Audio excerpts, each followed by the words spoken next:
Word हमारे पास है हरियाणा। ऐसे इस हरियाणा वर्ड के लेटर्स को लेकर के हम टोटल कितने वर्ड्स बना सकते हैं? तो पहले तो हम ये देख लें कि टोटल इससे कितने वर्ड्स बनेंगे। 1 2 3 4 5 6 7। तो इससे जो टोटल वर्ड्स बनेंगे, वो 1 2 3 4 5 6 7 7 फैक्टोरियल डिवाइडेड बाई कितनी बार जो a है वो 3 टाइम्स है, अपॉन 3 फैक्टोरियल। राइट, ऊपर ये हो गया 7 फैक्टोरियल अपॉन 3 फैक्टोरियल। जब हम इसको सोल्व करेंगे तो 7 6 5 4 3 factorial upon 3 factorial cancel out. ये आई थिंक 20 120 840 इतने वर्ड्स टोटल इससे बनेंगे।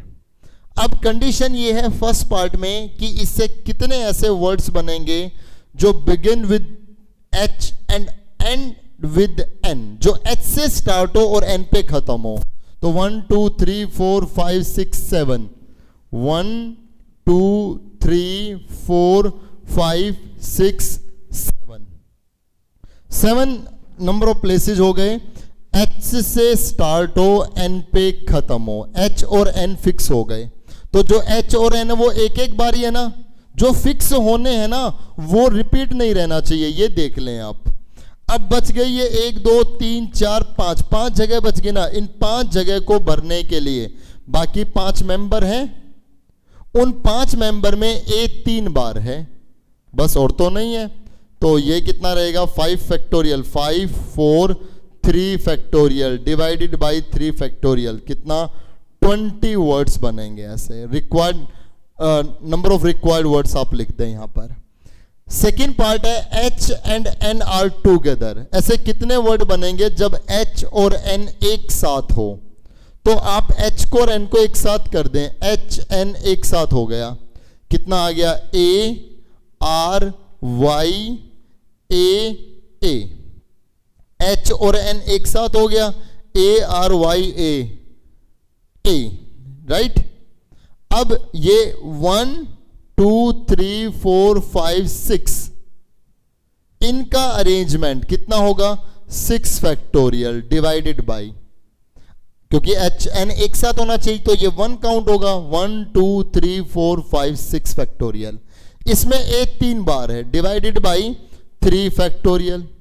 लेकिन अब हम इसको मल्टीप्लाई और करेंगे, किससे? इससे, क्योंकि ये कह रहा है कि एच और एन एक साथ होने चाहिए। तो एक साथ का मतलब ये थोड़ी ना बताया कि कौन आगे कौन पीछे। तो एच और एन एक साथ में एच एन हो सकता है या फिर एन एच भी हो सकता था, है तो एक साथ एच एन भी हो सकता था या एन एच भी हो सकता था। आई मीन इन दोनों को जब हमने एक साथ किया है तो इनका अरेंजमेंट कितना रहेगा 2 फैक्टोरियल। इनका अरेंजमेंट 2 फैक्टोरियल रहेगा। इसको सोल्व कर रहे हैं, इससे इतने वर्ड्स बनाए जा सकेंगे। ठीक है, तो ये एक वर्ड प्रॉब्लम हमने और डिस्कस की हरियाणा। इस एक्सरसाइज के क्वेश्चन कंप्लीट हो गए हैं, आप इस एक्सरसाइज को कंप्लीट कर सकते हैं। पीछे एक क्वेश्चन है, क्वेश्चन नंबर 11 मैंने आपको करने के लिए कहा था, बट इसमें हो सकता है आपकी कुछ डाउट्स आई है कुछ। इसमें भी हर साल बच्चे इस क्वेश्चन को पूछते हैं, कंफ्यूजन में रहते हैं। तो चलिए क्वेश्चन नंबर 11 का सॉल्यूशन और करते हैं। क्वेश्चन नंबर 11 में कंडीशन है how many numbers greater than 50,000 can be form using the digits 3 5 6 6 7। In digits का यूज करते हुए हम 50,000 से ग्रेटर टोटल कितने नंबर्स बना सकते हैं, ये हमारे पास क्वेश्चन है। तो आप देखिए 50,000 से ग्रेटर 5 डिजिटल है ना, ये 1 2 3 4 5 हमें नंबर बनाने जो 50,000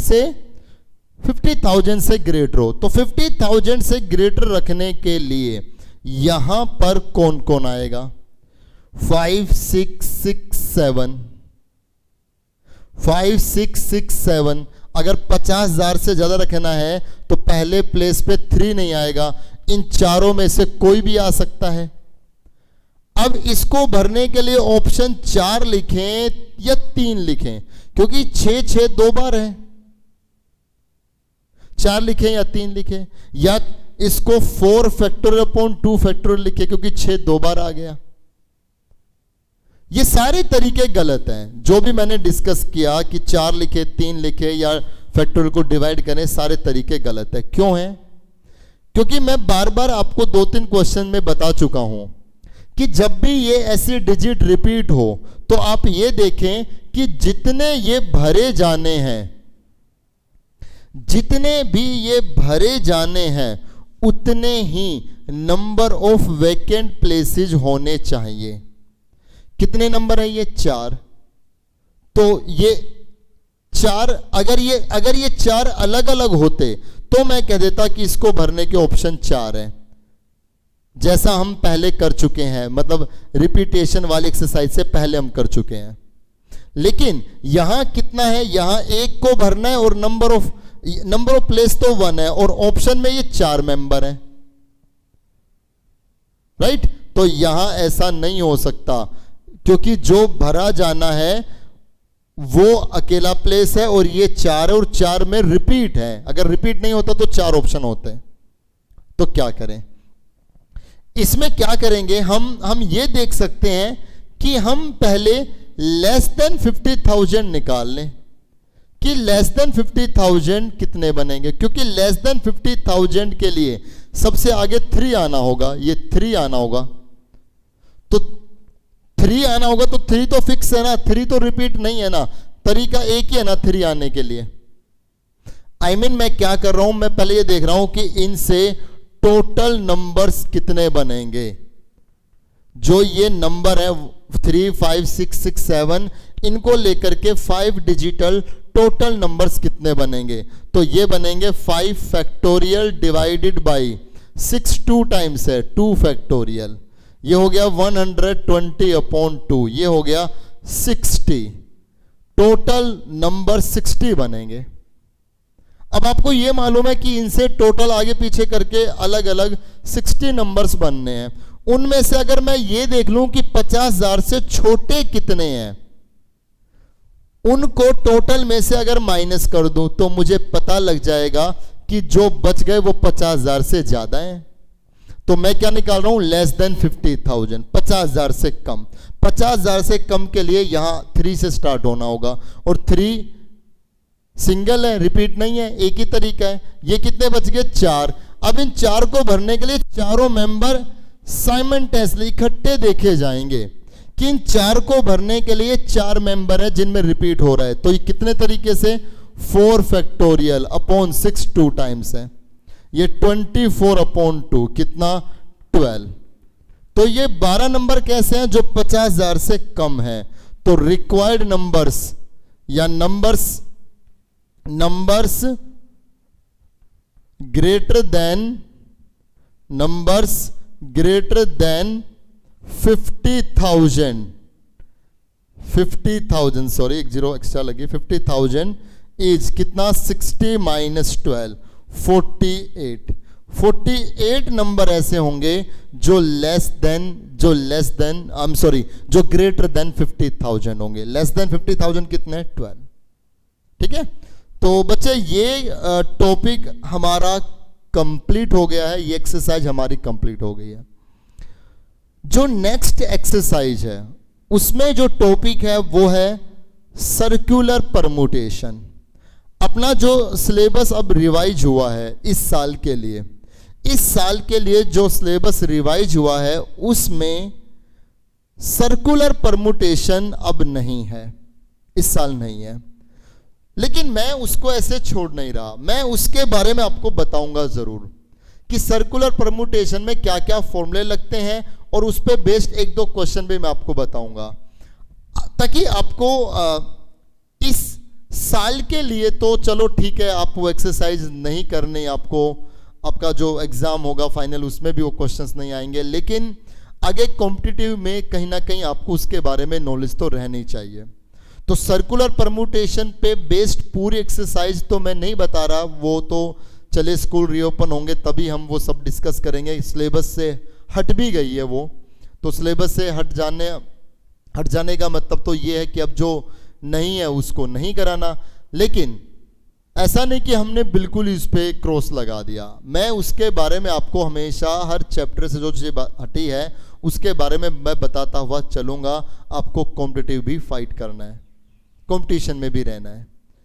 सर्कुलर परम्यूटेशन के बारे में डिस्कस करते हैं, उस पे बेस्ड एक दो क्वेश्चंस भी मैं आपको बताऊंगा ताकि आपको वो फॉर्मूला कैसे अप्लाई होगा क्वेश्चंस पे वो अच्छे से समझ में आ जाए। तो चलते हैं सर्कुलर परम्यूटेशंस की तरफ। सर्कुलर परम्यूटेशंस में क्या है कि हमारे पास let us suppose n things हैं।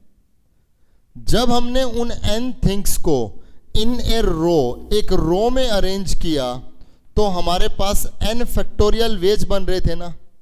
अब अगर हम उन n थिंग्स को एक सर्कल में अरेंज करें तो जो अरेंजमेंट्स रहेंगे, इस बार जो अरेंजमेंट्स रहेंगे n थिंग्स को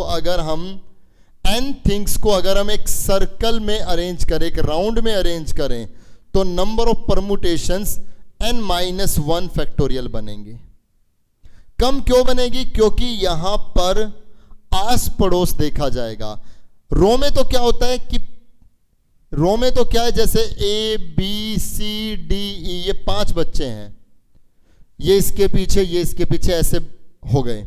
लेट अस सपोज ये C पहले आए और B बाद में जाए तो ये दूसरा अरेंजमेंट हो गया, या फिर हो सकता है D पहले आए B C E ऐसे बैठे, ये तीसरा हो गया। आई मीन बहुत ज्यादा बनते हैं। जैसे 5 बच्चे हैं, 5 बच्चों को अगर हम एक रो में अरेंज कर रहे हैं तो 5 फैक्टोरियल 120 बनेंगे। लेकिन एक सर्कल में अगर हम अरेंज कर रहे हैं A B C D E ऐसे बना दे, A B C ये D हो गया, ये E हो गया। यहां पर क्या होगा कि अगर B यहां आ गया, A यहां आ गया, एक अरेंजमेंट ये हो सकता है। अब अगर C अब क्या होगा कि इसमें तो आगे पीछे ये यहां चला आए, ये यहां चला आए तो एकदम अलग हो जाएगा। लेकिन यहां पर D के आगे B और B के आगे D, ये एक ही अरेंजमेंट होगा। आई मीन नेबर जो होगा ना, जो आस पड़ोस का होगा, जो आस पड़ोस का होगा वो काउंट नहीं होगा। जैसे आप 5 बच्चे राउंड में बैठे, 5 बच्चे राउंड में बैठेंगे तो आगे पीछे नहीं देखा जाएगा, देखा जाएगा कि आपके लेफ्ट में कौन है, राइट में कौन है। आपने आगे वालों को चेंज किया और वो सेम रहे, और ये x यहां गया, y यहां गया, आगे के सेम रहे, तो उससे परम्यूटेशंस कम बैठेंगी। तब फॉर्मूला क्या बनेगा, n-1 फैक्टोरियल।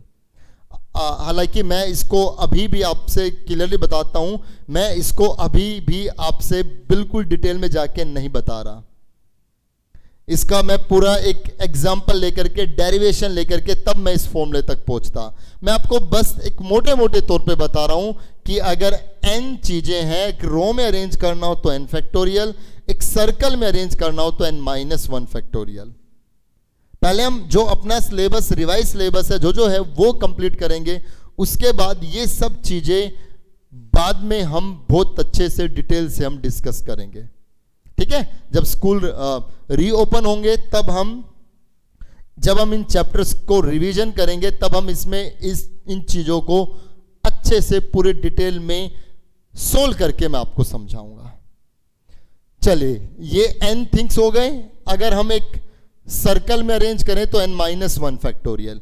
एक फॉर्मूला और भी लगता है, अगर हमारे पास n बीड्स हैं या मान लीजिए हमारे पास n फ्लावर्स हैं, अगर हम उन n बीड्स को या n फ्लावर्स को अरेंज करके उनसे एक गार्लैंड बनाना चाहते हैं, माला बनाना चाहते हैं या कोई एक नेकलेस बनाना चाहते हैं, तो जो नंबर ऑफ अरेंजमेंट्स होंगे वो हाफ n-1 फैक्टोरियल होंगे। लेट अस सपोज हमारे पास टोटल 5 फ्लावर्स हैं, 5 फ्लावर्स को लेकर के हमें कोई एक माला बनानी है, तो उन 5 फ्लावर्स का अरेंजमेंट कितने तरीके से होगा, half 5-1 factorial, half into 4 factorial, half into 24, ये आ जाएगा 12।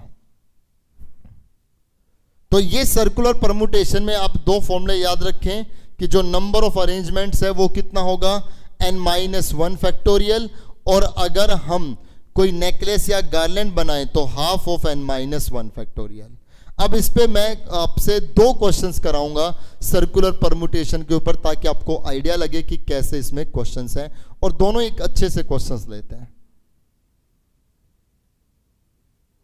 क्वेश्चन नंबर फर्स्ट है कि इन how many veg can 8 students be arranged in A line. 8 students हैं, अगर हम इनको एक लाइन में अरेंज करें, इन ए लाइन, एक लाइन में अरेंज करें तो कितने अरेंजमेंट्स होंगे। तो टोटल अरेंजमेंट्स 9 बच्चों को की अगर एक लाइन बनवानी है तो उनसे जो अरेंजमेंट्स होंगे वो होंगे 8 फैक्टोरियल, जितने हैं उतने, ठीक है, 40,320 इतना बन जाएगा। और कह रहा है अगर हम इनको एक सर्कल में अरेंज करें, इन ए सर्कल, अगर एक सर्कल में अरेंज करें तो कितना होगा, 8-1 फैक्टोरियल, मतलब 7 फैक्टोरियल, ठीक है, 5040 इतना, ठीक है, एक कम करके इतना फैक्टोरियल आ जाएगा। क्वेश्चन नंबर 3 देखिए, इस एक्सरसाइज में, हालांकि छोटी सी एक्सरसाइज थी जो हटा दी सिलेबस से, इसमें इंपॉर्टेंट क्वेश्चन ही 3 और 4 है, ये दोनों ही क्वेश्चन इंपॉर्टेंट है, तो आप इन दोनों को एक बार करके देख लें। क्वेश्चन नंबर 3 में बता रहा हूं, the 11 cabinet minister of a state sit together to discuss a report. 11 ministers थे, कैबिनेट मिनिस्टर्स हैं 11, वो कुछ डिस्कस करने पे के लिए, एक रिपोर्ट डिस्कस करने के लिए बैठे हैं। In how many ways they can sit themselves at a round table so that the education and revenue minister sit together. कितने तरीके से इन 11 मिनिस्टर्स को राउंड टेबल पे बिठाया जा सकता है। राउंड टेबल मतलब सर्कल में अरेंजमेंट आ गया। कब, जब एजुकेशन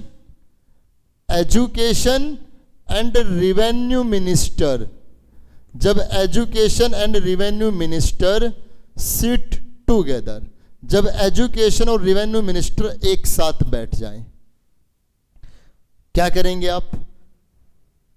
अच्छा, टोटल देखो, टोटल अरेंजमेंट तो कितना होगा। अगर ये 11 मिनिस्टर लोग एक साथ राउंड टेबल पे बैठेंगे, सर्कल में बैठेंगे, तो 11 मिनिस्टर्स का अरेंजमेंट कितना होगा, 10 फैक्टोरियल, एक कम करके n-1 फैक्टोरियल। अब कंडीशन क्या है, एजुकेशन और रेवेन्यू मिनिस्टर एक साथ बैठे, when education and revenue minister sit together, then arrangements। देखिए जरा समझना, टोटल जो मिनिस्टर्स हैं वो 11 है, उसमें देखिए 1 2 3 4 5 6 7 8 9 10, ये 11 मिनिस्टर हैं। 1 2 3 4 5 6 7 8 9 10 11। लेट अस सपोज ये एजुकेशन और रेवेन्यू मिनिस्टर है, एजुकेशन रेवेन्यू मिनिस्टर ये एक साथ बैठ गए, तो ये एक साथ बैठ गए तो ये एक काउंट होगा ना केस। ठीक वैसे ही जैसे वोवल्स एक साथ हो, ठीक वैसे जैसे वोवल्स एक साथ हो, तो वोवल्स एक साथ हो तो ये एक काउंट होगा ना, 1 2 ये पूरा एक काउंट होगा, 3 4 5 6 7 8 9 10, राइट। एजुकेशन रेवेन्यू मिनिस्टर एक साथ बैठ गए तो ये एक काउंट होगा, क्योंकि एजुकेशन मिनिस्टर अगर बैठ गया तो रेवेन्यू का ऑप्शन खत्म, रेवेन्यू मिनिस्टर पहले बैठ गया तो एजुकेशन का ऑप्शन खत्म, एक के आने पे दूसरे का ऑप्शन खत्म। बिल्कुल बेस्ट और वर्स्ट क्वेश्चन की तरह। तो 1 2 ये 3 4 5 6 7 8 9 10, 10 का अरेंजमेंट करना है ना, 10 लोगों की चेयर लगानी है ना, तो 10 लोगों की चेयर कितने तरीके से लगेंगी, 9 फैक्टोरियल, क्योंकि इन दोनों में से किसी एक की लगानी है। एजुकेशन रेवेन्यू में से 9 लोग तो ये फिक्स हो गए, 1 2 3 4 5 6 7 8 9 9 लोग तो ये फिक्स हो गए। इन दोनों में से किसी एक की चेयर लगा लो, क्योंकि दूसरी चेयर तो उसके साथ ही लगेगी, तो इन दोनों में से किसी एक की चेयर फिक्स करनी है। तो ये 10वीं चेयर ये हो गई, दोनों में से कोई एक। तो 10 चेयर फिक्स करने के अरेंजमेंट कितने होंगे? 10 घटा 1 9 फैक्टोरियल। इसको मल्टीप्लाई और करेंगे किससे? 2 फैक्टोरियल से। क्यों? क्योंकि एजुकेशन और prime minister, sorry, education and revenue minister, तो पहले एजुकेशन मिनिस्टर, एजुकेशन और रिवेन्यू, ठीक है, ऐसे बैठे, यहां एजुकेशन यहां रिवेन्यू, या फिर यहां रिवेन्यू यहां एजुकेशन। तो ये भी तो अपने जो आस पड़ोस जो नेबरहुड बनाएंगे वो कितने तरीके से बनाएंगे? 2 factorial. I mean education ministry की जगह फिक्स करें रिवेन्यू को, वहां अपने आप बैठना होगा। रिवेन्यू की जगह फिक्स करें एजुकेशन को, वहां बैठना होगा। समझ में आया? एक साथ बैठने के अरेंजमेंट ये हो गए टोटल। आप इसको सोल्व कर लें, ये टोटल अरेंजमेंट्स। ये कब आ गए? जब एजुकेशन मिनिस्टर एक साथ बैठे। अगर ये कहता कि बताओ एजुकेशन और रिवेन्यू मिनिस्टर एक साथ ना बैठे, इसकी अरेंजमेंट्स क्या होंगी? तो एक साथ ना बैठे तो क्या करोगे? पहले एक साथ बैठने का निकालोगे और उसको ये टोटल अरेंजमेंट आया था ना, उसमें से ये माइनस कर दो। 10 फैक्टोरियल माइनस 2 मल्टीप्लाई 9 फैक्टोरियल, इसको सोल्व कर लो, ये आ जाएगा एक साथ ना बैठे। अगला जो क्वेश्चन है, क्वेश्चन नंबर 4, बिल्कुल वैसा ही है। 8 कंट्रीज के प्राइम मिनिस्टर बैठे हैं, कितने तरीके से वो बैठ सकते हैं? तो 8 कंट्री के प्राइम मिनिस्टर कितने तरीके से बैठेंगे? 7 फैक्टोरियल तरीके से। कह रहा है कंडीशन बताओ इंडिया और पाकिस्तान का प्राइम मिनिस्टर एक साथ ना बैठे, तो मैं क्या करूंगा? इंडिया और पाकिस्तान के प्राइम मिनिस्टर को एक साथ बैठाऊंगा। कितने हैं प्राइम मिनिस्टर? 8। तो 8 में से 2 तो वो एक ही काउंट हो गए, ठीक है, 1 2 3 4 5 6 7 8, ये 8 प्राइम मिनिस्टर हो गए। इंडिया पाकिस्तान ये एक हो गया फिक्स, 1 2 3 4 5 6 7। तो ये 7 लोग कितने तरीके से एडजस्ट होंगे? 6 फैक्टोरियल। और इंडिया पाकिस्तान या पाकिस्तान इंडिया 2 फैक्टोरियल। ये तो ये जो आएगा इसको टोटल में से 8 प्राइम मिनिस्टर कितने तरीके से? 7 फैक्टोरियल। 7 फैक्टोरियल में से ये माइनस कर दें, 7 फैक्टोरियल में से माइनस कर दे 2 × 6 फैक्टोरियल। ये जो आएगा ये क्वेश्चन नंबर 4 का सॉल्यूशन हो गया। तो ये सर्कुलर परम्यूटेशन के बारे में था। छोटी एक्सरसाइज है, 5 या 6 क्वेश्चन है। आप इसके क्वेश्चन भी करके देख लें। अदरवाइज सिलेबस में तो ये है नहीं, लेकिन फिर भी एक बार बताने का मेरा मन था कॉम्पिटिटिव के पॉइंट ऑफ व्यू से, तो कहीं ना कहीं यूज में आ ही सकता है। एनडीए को लेकर के कहीं भी अगर आप बैठे हैं, डिफेंस के टेस्ट को लेकर के, मेंस में, कहीं भी एडवांस के लिए कहीं भी। चलिए तो आज का लेक्चर यहीं पे कंप्लीट करते हैं हम। सर्कुलर परम्यूटेशन ही नहीं बल्कि मैं ये कहूँगा हमने परम्यूटेशन का टॉपिक यहाँ पर कंप्लीट कर दिया है। नेक्स्ट लेक्चर में मिलेंगे तो हम कॉम्बिनेशन स्टार्ट करेंगे।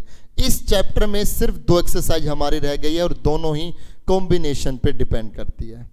तो कॉम्बिनेशन स्टार्ट करेंगे नेक्स्ट लेक्चर में, तब तक आप ये सारा काम कंप्लीट कर लें। Thank you very much.